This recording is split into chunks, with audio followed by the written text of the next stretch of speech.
As your trusted health authority, I'll share with you why you should be more scared than ever before. But first, there's been a new twist in the COVID crisis. We just published research on the CDC website that shows only 6% of COVID deaths that we've been reporting to you were caused by COVID alone. 94% of COVID deaths had an average of 2.6 comorbidities. That means of the 161,392 COVID deaths that we've been shoving in your face, only 9,210 were legitimate COVID deaths. So does that mean we've been deceiving you and inflating the COVID death count by 152,182 deaths? Absolutely not, because we genuinely don't believe in math. And does this new information that proves that COVID is far less deadly than we've been trying to get you to believe mean you shouldn't live with intense fear anymore? Absolutely not. As your trusted health authorities, we consider our original estimates of over 2 million COVID deaths in the US to be a far more accurate number than the 9,200 deaths that have actually happened. And of the 9,210 deaths, 90% of them were in people of advanced age, which means young people are at extreme risk because you never know when your age is going to advance by multiple decades all at once. People finding this published information and spreading it around on social media wasn't part of our pandemic because it puts people at risk of not being scared to death of this statistically not very deadly disease. Luckily, we started running smear campaigns on the sources that are highlighting this dangerous fake news that's based on facts. Look for terms like conspiracy theories and fringe theories that we use to make these new statistics irrelevant.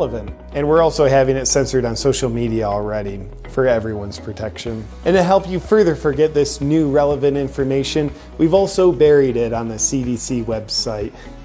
Good luck finding it. Only 6% of reported COVID deaths actually died from COVID? Now's a great time to discount people that speak of this new information with a well thought out, emotionally charged comment rebutting something they didn't say. Like, "Oh, so you're saying you don't even care about the people that did die of COVID? You're glad they're dead, you just want sick people to die?"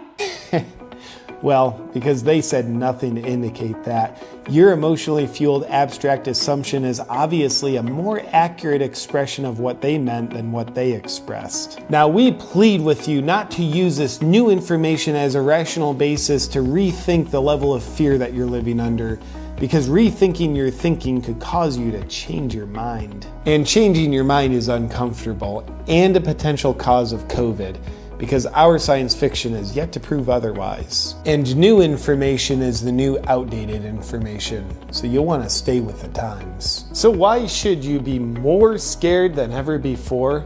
Because statistically speaking, your chances of not dying from COVID are 99.96%. And that means if you're in the 0.04% that does die from COVID, you have a 100% chance of dying. Take a look at the numbers.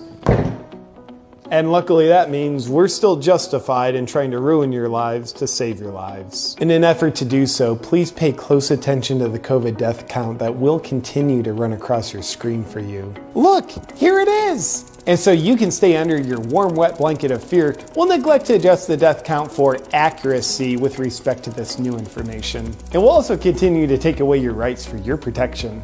And just like how a woman abused by her husband might say, "He only hits me because he loves me," you can repeat, "They're only taking away my rights to protect me." And you'll continue to surrender your rights because you're scared. Now that we've confused any clarity you might have been feeling on the new COVID death count information, you can go back to sleep. Please stay tuned for more updates on what you should be thinking and feeling.